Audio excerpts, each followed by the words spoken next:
I'm Cynthia James, and this network is about changing lives one woman at a time.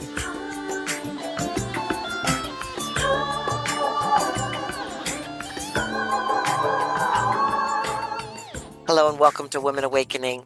I'm your host, Cynthia James. I get the honor of introducing you to fabulous women, women that are change makers, women that have decided to step into their power in their life and make a difference on the planet. They inspire me, and I guarantee you they will inspire you. You know, we do these every Friday. We're on all the platforms: Spotify, iTunes, iHeart, Spreaker, Amazon, Video, YouTube. Look for Women Awakening with Cynthia James.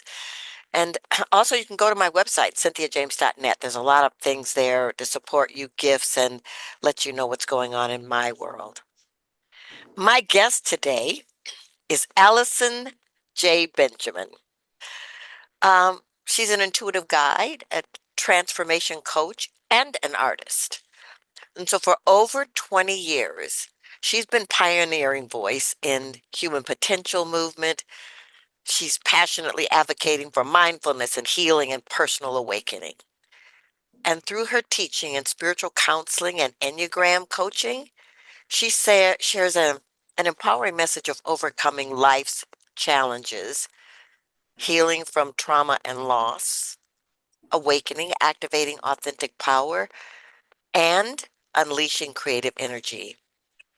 She's especially passionate about working with women and facilitates groups and workshops and retreats that support honoring diversity and celebrating our unity. She paints. She does beautiful art, and it embodies her passion and purpose in a series named Her Wings Appeared. She founded the Satya Center for Conscious Living in 2009, and she serves as a spiritual director. Allison, welcome. So happy you're here. I'm so happy to be here. Thanks for having me, Cynthia. So I want to start with how you grew up, where you came from. Chances are you didn't just drop on the planet as an intuitive and know that you were going to be facilitating and be a spiritual director. So how did you grow up? Well, I was born in the United Kingdom in England, and that was a while ago, 1962, and I'm 62 this year. So, yeah, it's been a long journey to get from there to here. And whilst I may not have woken up as an intuitive, I did have a unity experience when I was 5 years old that was so profound for me. And I really feel like that moment of being one with the divine has kept me sane and kept me going and really fed me throughout my life. So growing up in England, my parents were both Olympic athletes. And although I never followed in their footsteps, I was, very attuned to them and their level of confidence and performance and being change makers in their own way. And so I really developed a strong sense of myself through being their child. Although neither one of them had a lot of time for me. I went to boarding school when I was 7, and my mother had left to come to this country when I was 5. So I grew up with my dad, my stepmother, and when I was 14, I came to the United States to be with her. And she had already started a family. I have 2 sisters here, 2 sisters and a brother in England. So my family's spread out. And I'm here. I'm in Utah currently, but I landed originally in Laguna Beach, California. Awesome. So talk to me about where the intuitive work came in, where it and the coaching. How did that evolve? Well, I'd had a fairly tough time. My first marriage didn't go so well. I had 3 children very quickly in my early 20s. And my mother-in-law had been a real strong supporter of me and my children. And she gave me the book "You Can Heal Your Life" Mhm. by Louise Hay. And like many individuals, that book really shifted things for me. I started to follow the directions of Louise Hay in that book and started taking responsibility for my own life. And through that, I was living at that time in San Diego. And I found that Louise Hay was a science of mind or religious science minister.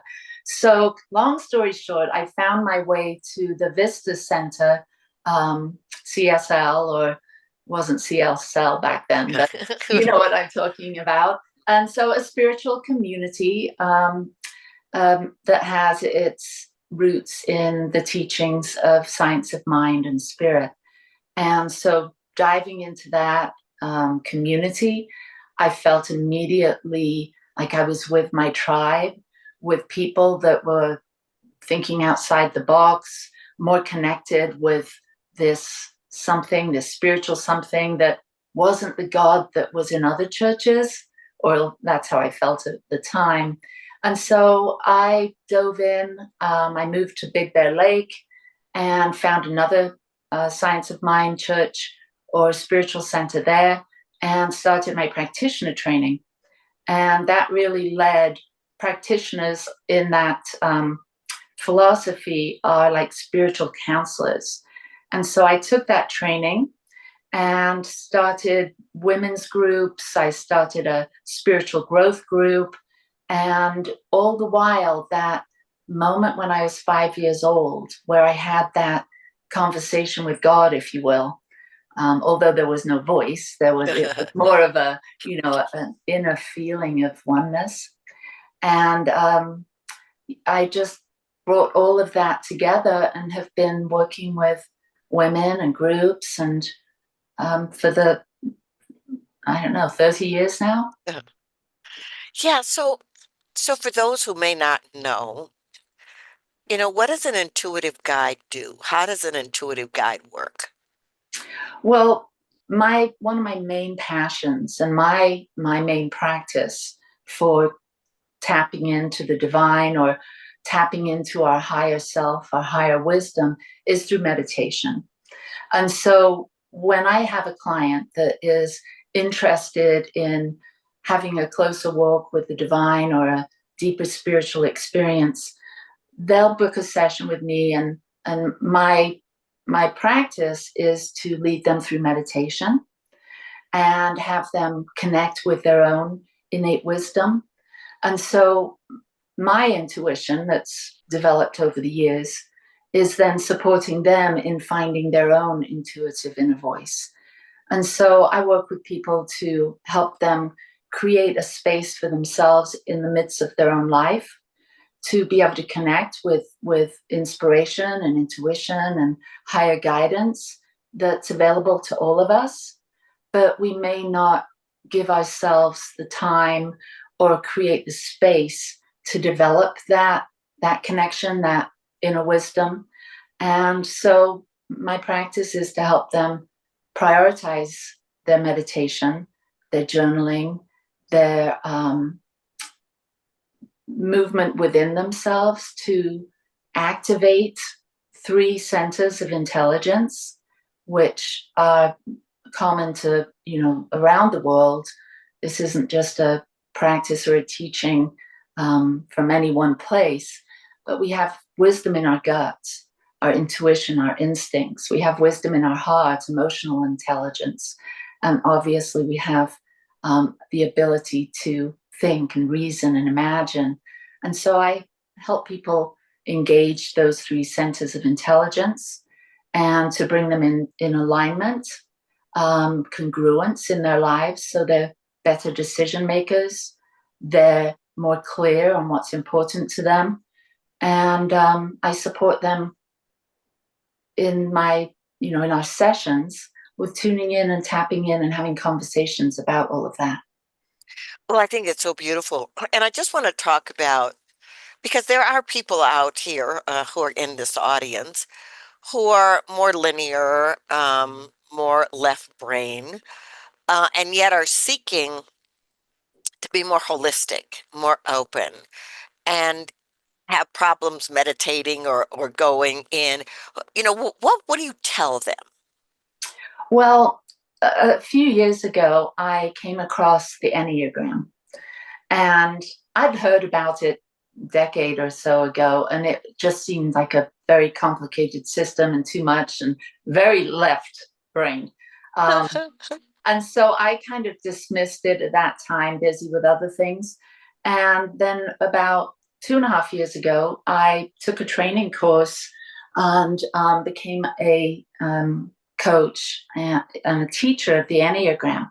And so for those individuals that need to um, understand what it means to awaken and take a more linear approach, the Enneagram can provide one with an understanding of why we create the particular personality we create, like who we become based on our childhood, based on our conditioning.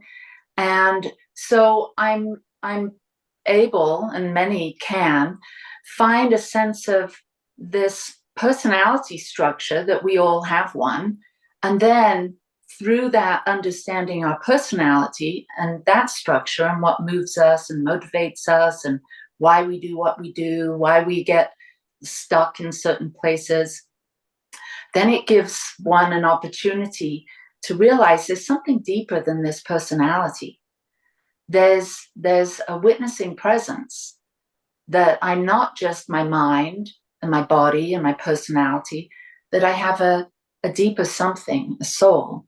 And so for those that are new to thinking of themselves as more than a personality or more than who they think they are, that's a good place to start, and then sort of reverse engineer a little bit and go back deeper to maybe think about and explore who you were before your personality was formed, who you were before all of that. Yeah, I love that. So I'm an 8 on the Enneagram, and are you surprised? A Um, little bit, a little. are you really? Oh, that's funny. Um, but it is interesting. I co-teach a class at the School of Mines, which is an engineering school, and all of these are graduate students, and we do an Enneagram class for them because they are linear thinkers, and it's so wonderful to have them get to open, and we take them into meditation and a lot of different things. But I think it's a great entree, and so I want to talk about your art and how does this coalesce with the work that you do in the world? Well, we have lots of different parts to us. We're not just a mother or a father or a teacher or a whatever.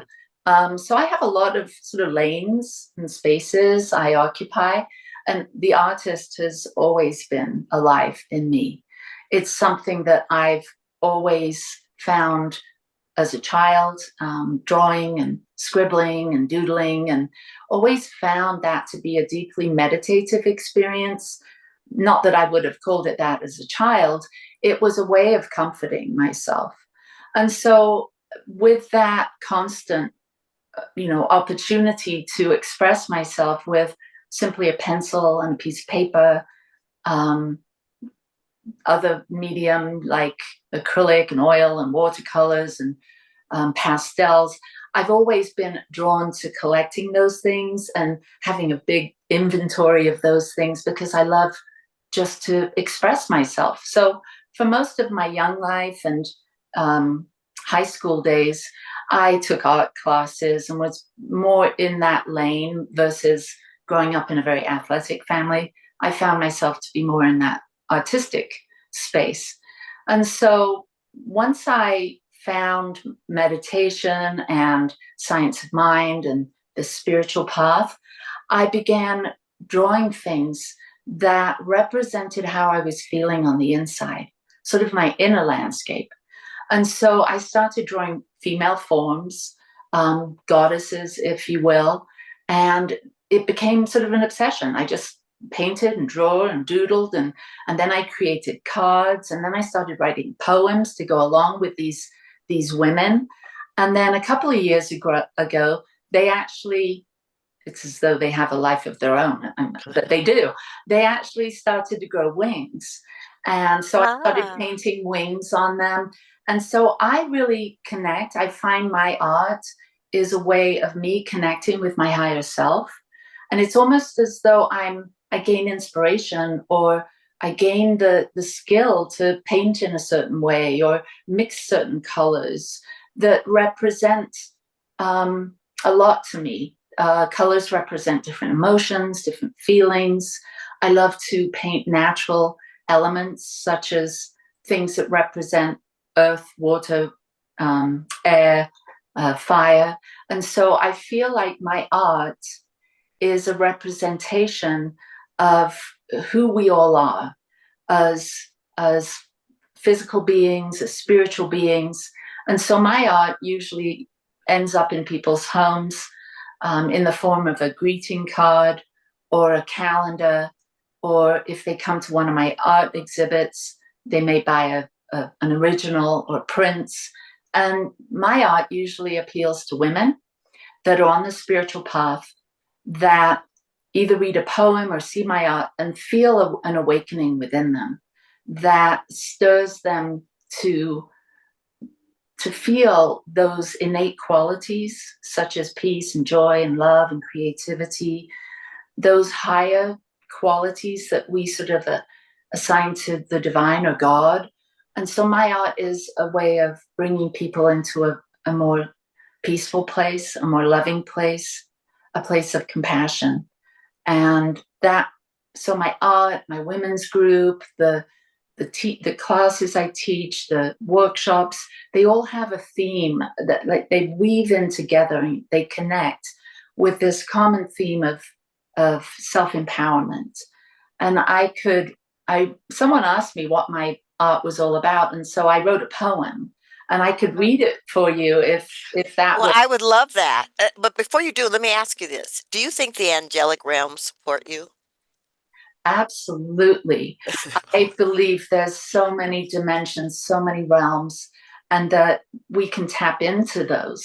And my maybe these forms that I paint, these women, and now they've grown wings, maybe they are angels. And Hmm. some people say to me, "Oh, you're drawing angels," but I don't, I've never actually met an angel.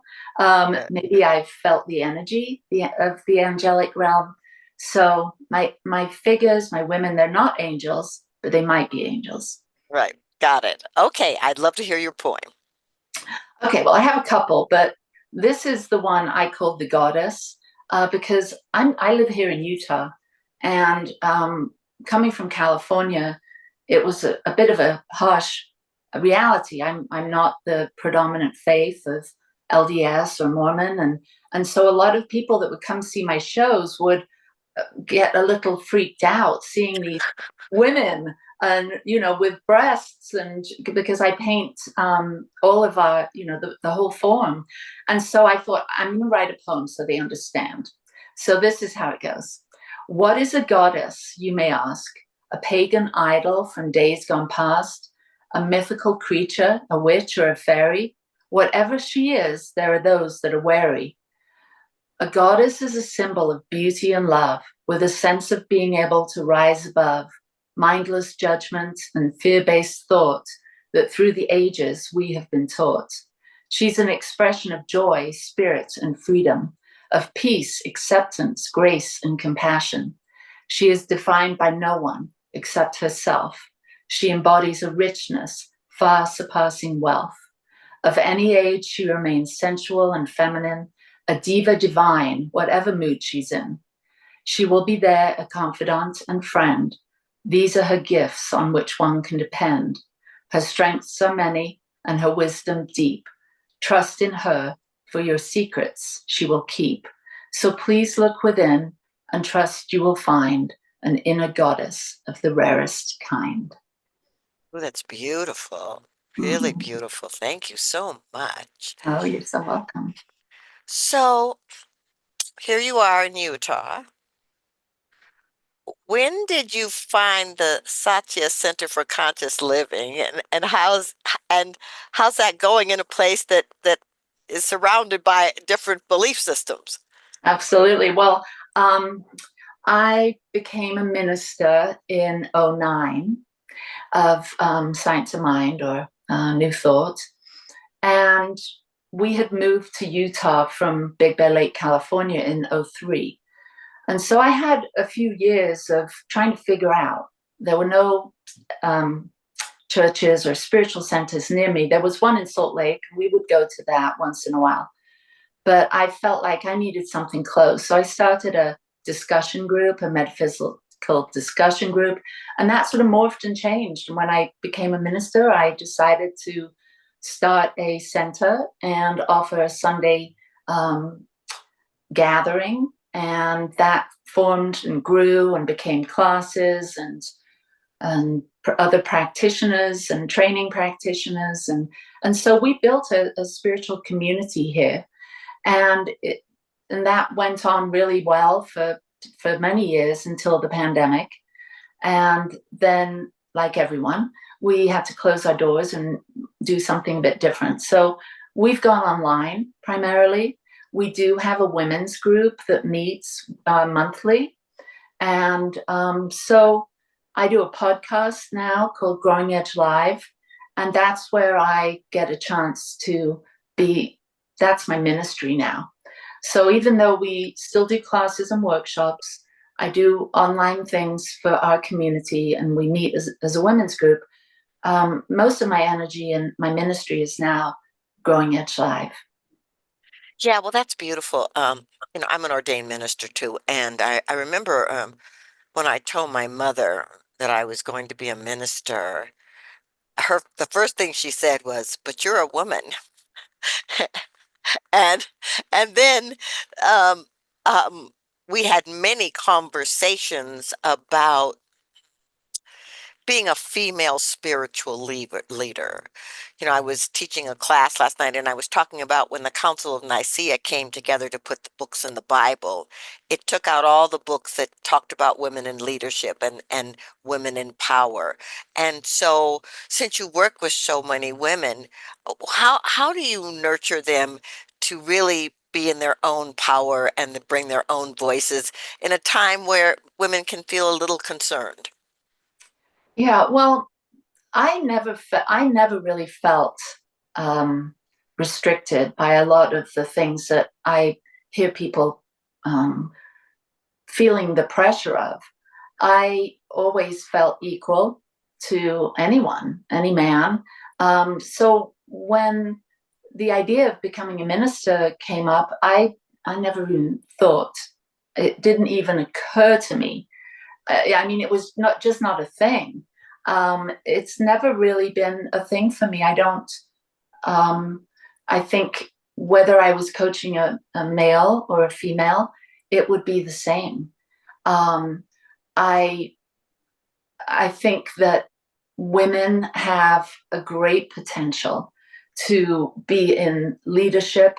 We naturally have skills that I've seen, obviously, as I've grown and can see the difference between men and women. Although I grew up thinking I was a tomboy and uh, so I never wore dresses or anything like that. But I do really honor women's abilities to love, to nurture, to be um, the ones that will take this world, humanity, into a new age, a new phase where there isn't such division, where women are equally or even more so respected and valued in the world. Because I think, as it was said, the Dalai Lama said some time ago, it's the women of the West that will heal the world. And I heard that, even if he wasn't the actual one that said it, but it said he was. And I heard that, and that shifted something in me. That inspired me to roll up my sleeves, to be the light, to try and stay in that place of empowerment. And so I think, how would I support another woman in that? I think it's through discussions, it's through remembering, it's through pointing these things out. It's about nurturing our gifts. It's getting clear of what we stand for, what we have, what we place value on, what we we consider that has meaning for us. And naturally, when we do some self observation and self inquiry, we come to this fire within us that once it's sparked, from my perspective, once we start to get a sense of who we are and what's important to us, and then we surround ourselves with others. I think women's groups or men's groups or groups in general are great to support each other in this becoming who we're here to be, whether we're an artist, a financial planner, a bricklayer, or a ditch digger, or whatever else. I think that we can do whatever we do with that fire in our hearts.